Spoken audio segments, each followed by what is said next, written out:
Welcome to Order from Ashes. I'm Thanasi Kambanis. You're listening to the Century Foundation's International Affairs podcast. And today I'm joined by Sam Heller, an independent researcher usually based in Beirut. He's stateside right now. And he's coming on to talk about hunger in Syria, about which he has just authored an enormous in-depth report. Sam, thanks so much for coming on the podcast. Thanks so much for having me. And then for additionally grappling with my enormous in-depth report. Well, it was a pleasure to edit, and really a lot of both frightening but also really complicated findings you have. And I think that's where I want to start, which is tell us a bit about what it is the state of emergency right now for Syrians and their food supply. Yeah, well, I mean, it is things are pretty dire. I think that what really got everyone's attention was in February when the World Food Program warned that 12.4 million Syrians inside the country, or almost 60% of the country's population, are food insecure. Which means that they lack secure access to safe and nutritious food. That is an increase of 57% over the previous year. It also includes 1.3 million Syrians who are severely food insecure, which means that they cannot survive without food aid. There's another 1.8 million that are at risk of falling into severe food insecurity. So this, of course, these numbers sound very alarming, and they sound like pretty terrible lived experiences are behind them.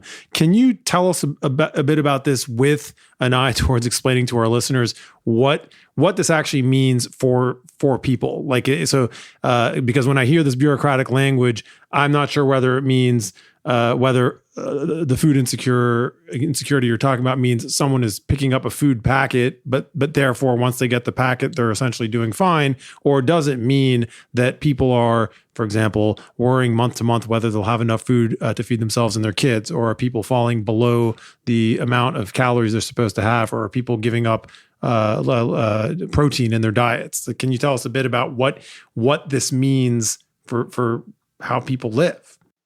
Yeah, I mean, I know that. So this can be a little bit jargony, and then so apologies, for this use of food insecurity, et cetera. I mean, some of this language can be kind of antiseptic, but basically it just means that these people are, they are struggling to eat, right, to feed themselves, to feed their families.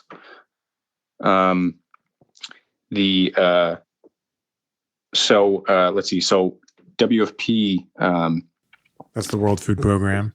Sorry, the World Food Program. Per the surveys that they have done, they're finding that 9 of 10 respondents have employed what they call food-based coping mechanisms, which includes, almost half of survey respondents from families in which adults have reduced their own food consumption in order to provide for their children. 7 of 10 of these respondents report buying food. And these are ways that these people are getting by, albeit temporarily, right? But I mean, they are not they're not sustainable, and then they are putting huge numbers of Syrians at risk. I think that the estimates are that I think 600,000 children nationally are malnourished. So this is an enormous human crisis, and it comes after 10 years of war. And I guess what when I read your report, which has like a really colossal amount of granular research in it, it's striking that, this is a country where things have already been bad for a long time because of the war. And in the last year, you're showing something that's gotten markedly worse. And we're talking about a relatively wealthy, relatively modernized country where a decade ago it would be unthinkable to hear about even poor families going hungry. That whatever was terrible about governance in Syria in the pre-war decades, it was not a place where people were not able to eat or keep their kids sort of at minimal standards of nutrition. And I think one of the things that I'd like your work on this issue to do is break through a little bit of that din of, oh, well, things in Syria have been bad for so long. What's new here? And I think you have something to say that is alarming and new. I mean, I think that the Syria that you're describing is a Syria of the past, right? Syria as this kind of middle income country. I mean, this is now after a decade of war. This is a country in which 90% of the population is below the poverty line. 60 to 65% of the country lives in extreme poverty. Of like a estimated population of about 21 million people, like an estimated 6.7 million Syrians are displaced internally and are thus, exceptionally vulnerable. So that is just kind of the scene nationally. But then as for why things have suddenly become worse in a clear and new way, that really seems to return to October 2019. So prior to that, you had a country that was depleted and destroyed economically, whose infrastructure and human capital had been laid waste by this, by years of war. But things nonetheless seemed kind of bad but stable. They took a much sharper turn for the worse, though, in late 2019, when the kind of these mass demonstrations in Lebanon helped to catalyze sort of this long brewing crisis in Lebanon's banking system. And then facing this this fatal crisis of confidence, Lebanon's banks effectively confiscated many of their depositors' assets. You had this huge disappearance of liquidity from the Lebanese banking system, and Lebanon sort of seized up as a conduit for trade. What that meant for Syria, was that as became very apparent, as Lebanon's crisis further metastasized, was that Lebanon had been hugely important for a heavily sanctioned Syria, as a conduit, a channel for trade. So essentially, this is something that I think people who haven't experienced firsthand how closely intertwined these two countries are could come as a shock.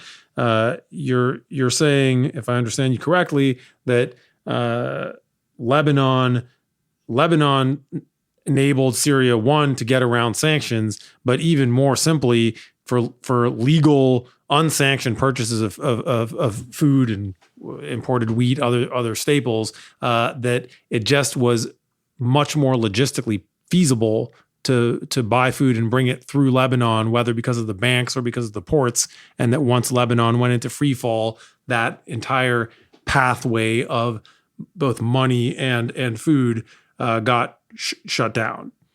Yeah. I mean, suddenly you just had Lebanon was no longer available as this type of free zone for international trade for Syria, Syrian businesses, state entities to kind of secure their necessary imports. And additionally, many of the the private businessmen, the intermediaries who had been, who had been conducting this business, by many estimates, tens of billions of dollars evaporated. Right, so all that these was were gone. Syrian assets that had been parked in Lebanese banks, and these were basically just stolen by the Lebanese banks. Yeah, as they crooks unto crooks. Yeah, as they additionally dispossessed huge numbers of Lebanese inside the country and diaspora, and in the diaspora. So this provoked a real crisis, and then additionally, as the Lebanon's currency started to plummet after long years of of this sort of fixed peg, this fixed exchange rate with the U.S. dollar. As that started to fall, then then Syria's currency fell with it, and then additionally, all of this roughly coincided with the coronavirus pandemic, and then its impact on the global economy, on international trade. Yeah, and so it was really kind of a perfect storm that hit Syria in 2020. What it meant, was that necessary imports, became much more complicated and expensive to secure. The value of Syria's currency dipped precipitously. Just the volatility of it seems to have posed an obstacle for imports. It apparently it is it's not easy to contract for things when the currency is changing week to week or day to day, right? And then when it takes time to actually deliver goods or services. And the purchasing power of Syrian civilians, many of whom earn lira-denominated salaries that have not changed, it collapsed. They're essentially being paid an amount of money that's worthless, that can no longer buy a sack of bread. You've got, I've seen it called an income deficit. But basically you've arrived at a situation now where what humanitarians, what the UN system calls a standard reference food basket, which is enough to kind of minimally feed a family of 5 for a month. So that costs roughly 177,000 lira, Syrian lira, right? The average monthly income of a family nationwide is 148, roughly, thousand lira, right? That gap is not, that gap is means that people can't eat. That's parents skipping meals or skipping proteins in order to give them to their kids, or people eating alternate meals, and these kinds of coping strategies that we don't expect people to have to do in viable states. Yeah, I mean, so it seems desperate. I mean, I started following this kind of more closely at the end of 2019, start of 2020. When I started having people warn me that, like, conditions inside the country are becoming genuinely desperate, right? I mean, that people are going hungry and that it is extreme. I mean, now this has, I think these humanitarians, the WFP and others, they have really kind of attempted to draw attention to this. And so with this report, the idea was basically to, with the knowledge that like, okay, this seems very bad, to just sort of work backwards from there and to identify what was causing this, right? Among the many and interrelated causal drivers of it, and then hopefully to see if there was, something that could be done, because it is disturbing. We'll take a short break, and when we come back, we will get into what is to be done, what can be done. We'll be right back. Today's world is changing faster than ever. Old rules don't apply, and the new rules haven't been written. At least not yet.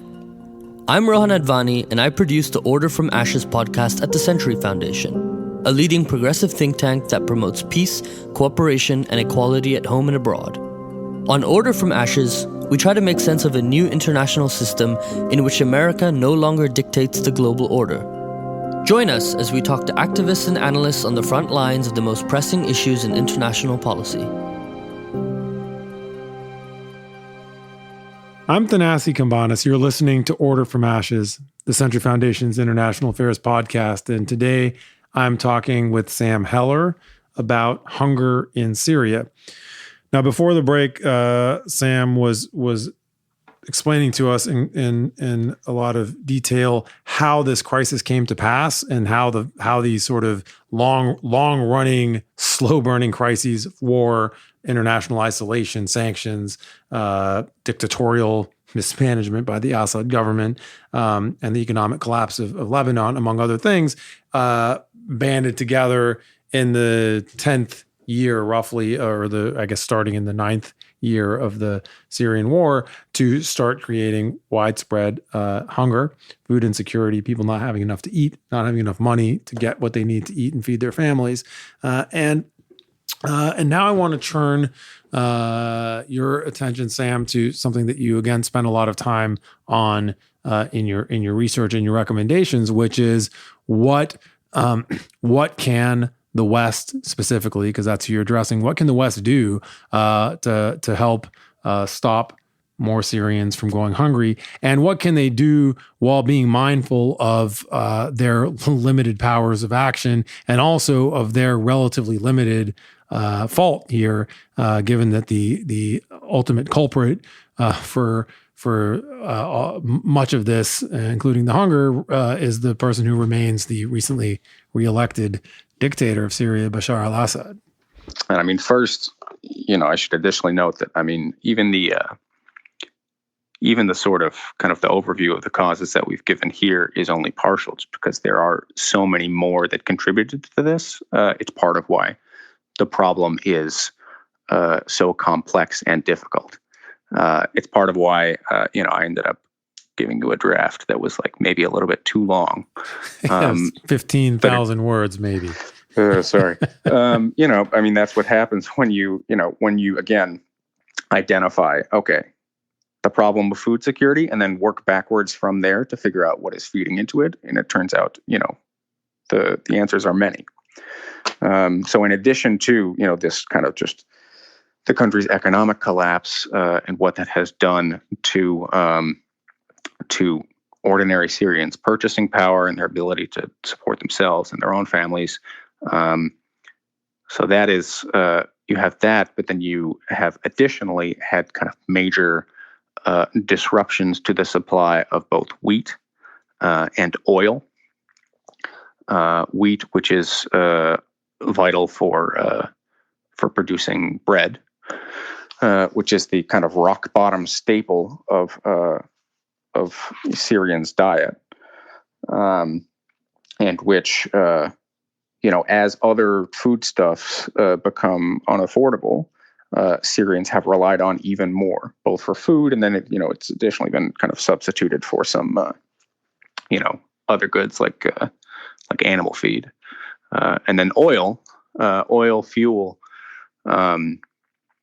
This is something that I don't think is always thought of in these terms, but it is, another thing that is it is a food security issue, because the scarcity of oil in Syria is felt all through the economy, right? It affects Syrians' ability to transport and to safely store food. It affects farmers when they cannot irrigate their crops or operate their tractors. When it costs more to it affects Syrians' ability to afford transport from their homes to local markets or to their workplaces, and to earn to support their families, right? So this is something that just radiates all through the economy. And you just had a combination of all these things. The thing, though, is that, so I wrote this paper with American and Western policymakers in mind, right? They are the audience. Their policies are not the sole or even main cause necessarily of what is happening here. There are things, for Syrians' benefit that others should also do, right? There are things that Damascus should undertake, that some of Syria's allies should do, including Russia and Iran. But with this paper, I thought that I was best able to address this particular Western audience. So I attempted to identify which of these causes presented opportunities for Western policy interventions, right? Where are there, kind of points of entry here? There are less than I hoped. And so I hope that, people aren't afflicted by too much of a sense of kind of anticlimax when they arrive at the kind of latter part of this paper that includes recommendations. Just because, some of these issues that Syria is facing just are not within the West's power to resolve. I found your work on this, refreshing, even if, the circumstances are awful. This is a sort of the opposite of solutionism, right? So solutionism is the uniquely American affliction that we believe that all the world's problems can be solved, and if we really want to, we can do it. We can do anything for anybody, anywhere. There's a sort of healthy, growing body of policy work that says, like, hey, without being defeatist, we can be realistic about crises out there that some of them don't have any solution at all, and some of them have no solution that we can engender. And if we accept that, we have to get rid of ridiculous, Pollyanna prescribing. There's still people bouncing around Washington who seem to think that if the U.S. sends the right mix of military personnel to Syria, we can turn Syria into a peaceful and stable country. That is completely out of the bounds of reality. It's not going to happen. And of course, we know that if it were, it wouldn't create a solution. But it sort of eliminates the need for a more real conversation about, okay, well, in the universe of things that are actually possible, what is worth doing and why? And that's why I found your work here really interesting, because you're saying, hey, we can't actually solve the problem of hunger in Syria, we in the West, but there are governments in the West, including in the United States, that are willing to try and do the right thing if it improves certain quality of life issues for innocent civilians, and we might be willing to do those things for their own merits, knowing that these are incremental improvements, right? I mean, the things you're suggesting, which I hope you have a way of talking about in fewer than 10,000 words, these things are about,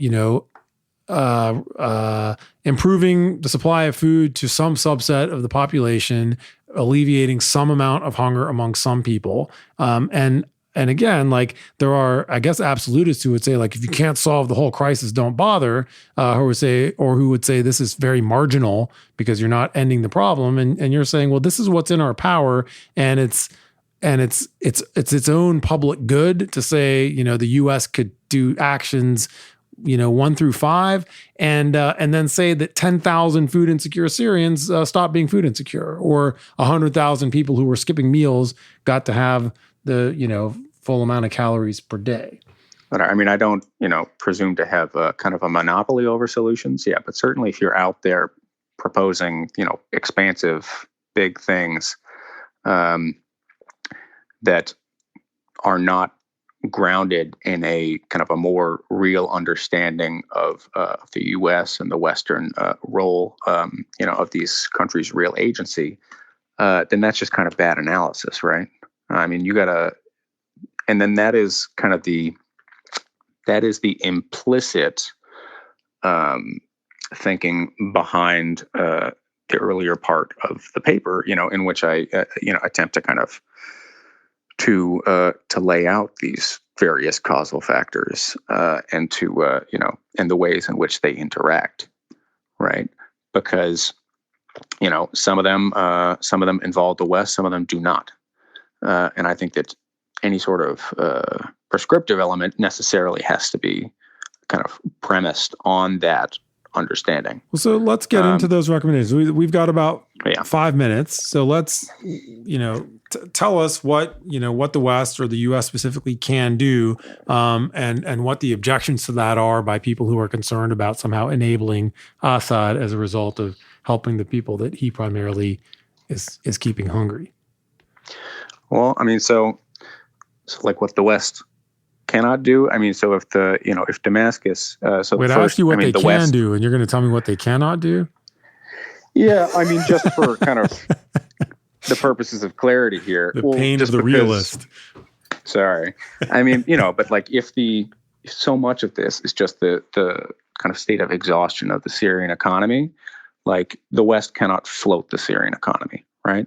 If Damascus cannot afford, if it lacks the hard currency to purchase imports of wheat from abroad, then that is not something that the West can obviously fix, right? I mean, they're not going to pay into the Syrian treasury. They're not going to procure, Syria's wheat needs.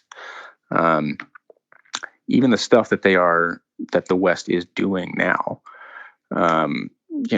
its leading contribution to humanitarian aid in the country is insufficient to meet these needs. Not because it is not substantial and generous, but just because it's just the need's too much.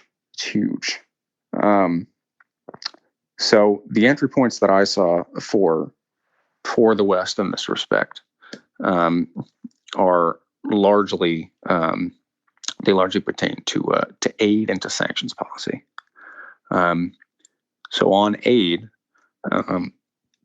with the knowledge that any amount and type of aid will not be enough to meet all of the humanitarian need in Syria, I thought it made sense to remove a political condition that has been in place, one that that the United States and France in particular have emphasized, that has kept aid largely to emergency aid, and then not what is often called early recovery or resilience assistance. So that's aid that is meant to sustainably reduce humanitarian need, not just meet this existing insurmountable need. So it seems worthwhile to permit that. I think that it's something that humanitarians have been saying just makes programmatic sense, and it could notionally, it could, if not reduce the overall humanitarian need, maybe at least slow its growth, right? And so this is things that would help Syrians feed themselves.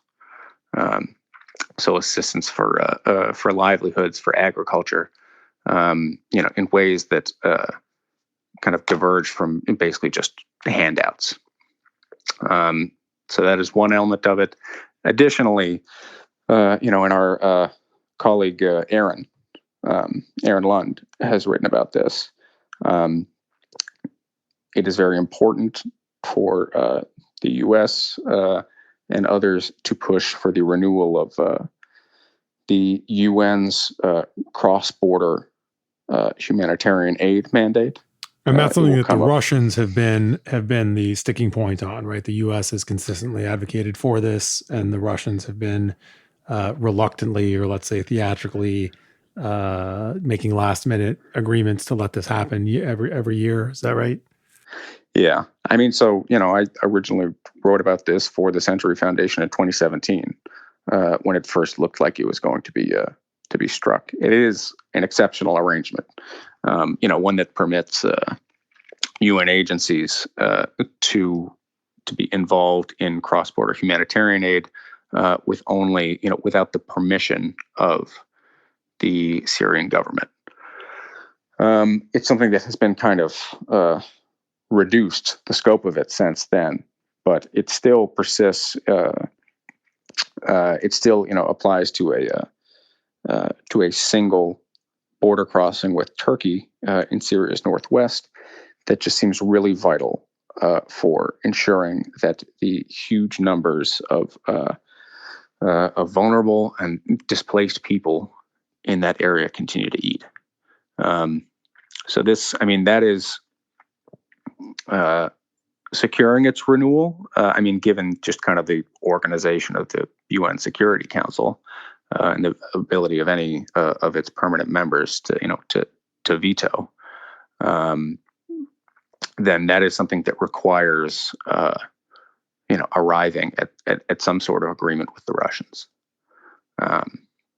So I'm hoping that I know that this is a priority currently of the U.S. and the Biden administration, and I'm hoping that they'll be able to achieve that.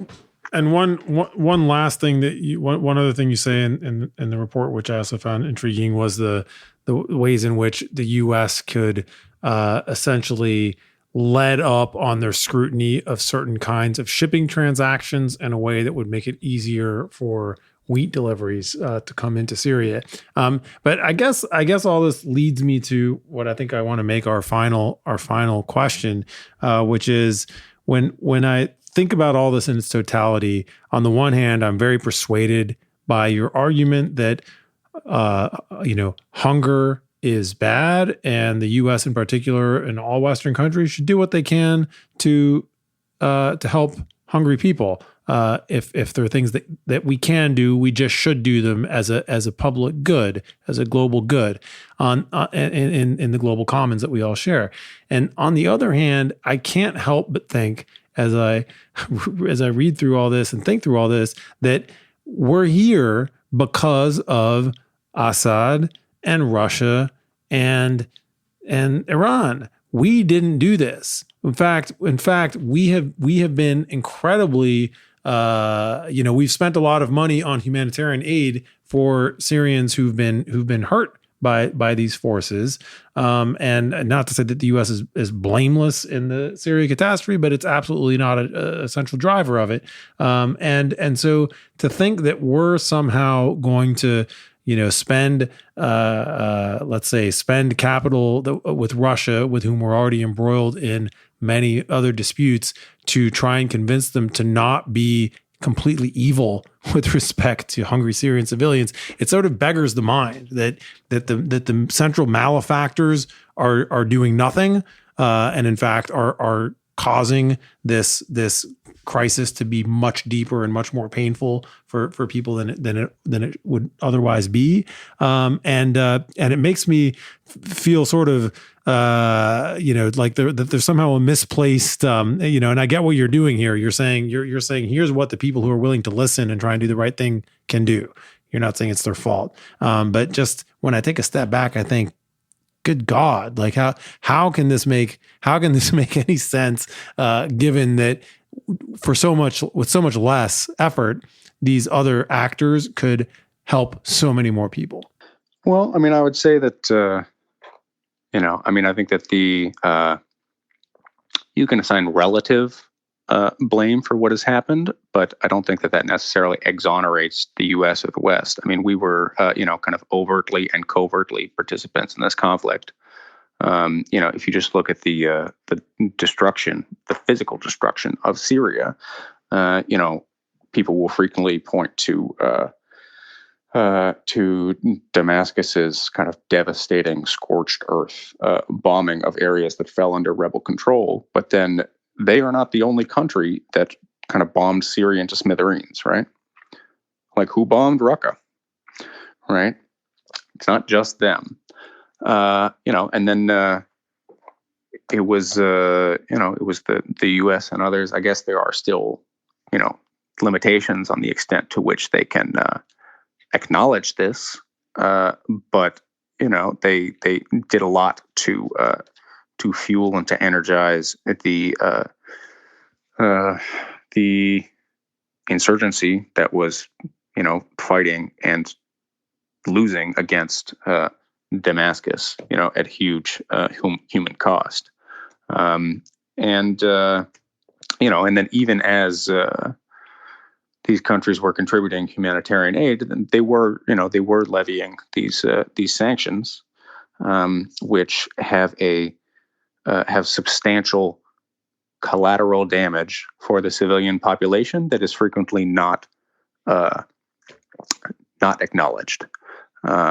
Sometimes it can be kind of downplayed or deflected in favor of other arguments. Sometimes it is just denied outright. So, so we have and we are exacerbating this problem, right? And I think so I would say that we should, to the extent possible, stop doing that. And we should, and then we should seek for ways to, if not improve conditions for Syrian civilians, then at least stop making them worse. I think that's a compelling framework. This is a do less harm approach, and it's one. I also find it very compelling and inconvenient for a lot of the hawks on U.S. Syria policy because sanctions do cause a lot of harm to the people they're supposed to help. And that's thorny because especially sanctions like the Caesar sanctions, which were largely backed by I think, honorable and well-meaning group of opponents of Assad and supporters of Syrian rights. And yet in this complicated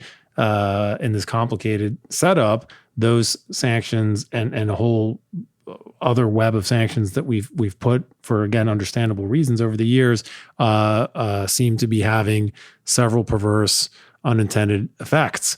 And this is something that I think is politically really hard to unwind because no U.S. president is going to be interested in taking the political hit of lifting sanctions against noxious regimes or against regimes that are strategic rivals or problems for the United States. But it nonetheless, from a humanitarian and even just from a power politics perspective, these sanctions don't accomplish what they're meant to, and often cause a great deal of harm. And that is, and they are politically convenient because they allow the U.S. to be seen as doing something about an otherwise unsolvable problem like Assad or the persistence of Iran's posture in the region. And so we end up having more and more sanctions over time because it's a thing we can do, even if it's not a right thing to do.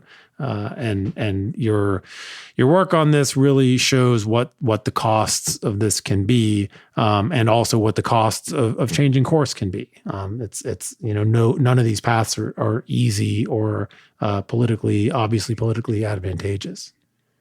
Well, if I can add to that, so I think that in the debate over things like sanctions, Syria can get brought up less than some other cases like Venezuela or Iran.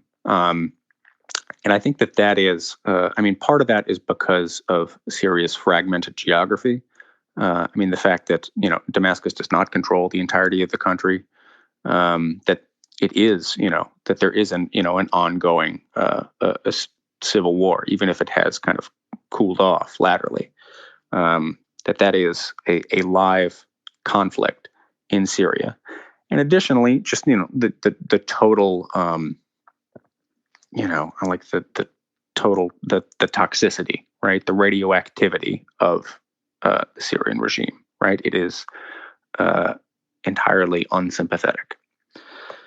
But what I would say is, at this point, if interested outsiders are concerned with the Syrian people, then at this point, a majority of Syrians inside the country exist under the Syrian regime's control.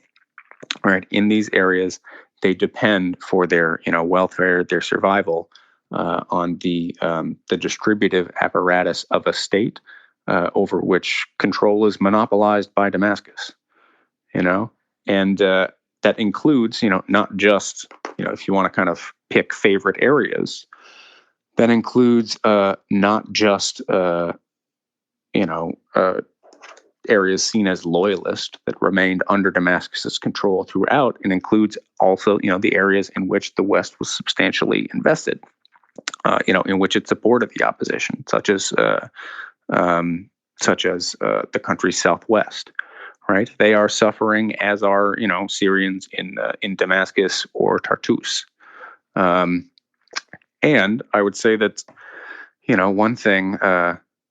One thing we try to do in the paper is to pick apart, to identify the ways in which the different zones of control are across the country are connected to each other, and then how that affects the drivers of food insecurity. And one thing you see is that there are different degrees of interconnection of how much these areas are affected by pressures that are in large part aimed at Damascus and the regime-controlled state, but they are also affected. That this poverty, deprivation, food insecurity, it just kind of radiates all through the country, and so Syrians everywhere, in all areas, the areas that we like and we don't, they are all suffering. And we need to. I think we need to think in those terms, and think in terms of a Syrian people that's kind of, that is hungry. Sam, we're going to have to leave it there. And this was really, really useful and interesting. And for those of you who listened this far, if you want to learn more, you can come to the Century Foundation's website, tcf.org, and look for Sam's report. It's called Syrians Are Going Hungry. Will the West Act? I'm Thanasi Kambanis. I've been talking with Sam Heller, who's an independent researcher based in Beirut. Sam, thanks so much for your work on this issue, and thanks for taking the time to come talk to us about it on this podcast. Yeah, thanks so much for having me.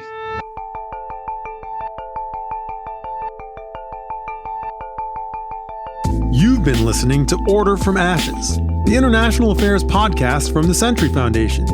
If you've enjoyed what you heard, please rate us and leave a review wherever you get your podcasts. It'll make it easier for other listeners to find us and help us to keep producing these conversations. Thanks for listening. Till next time.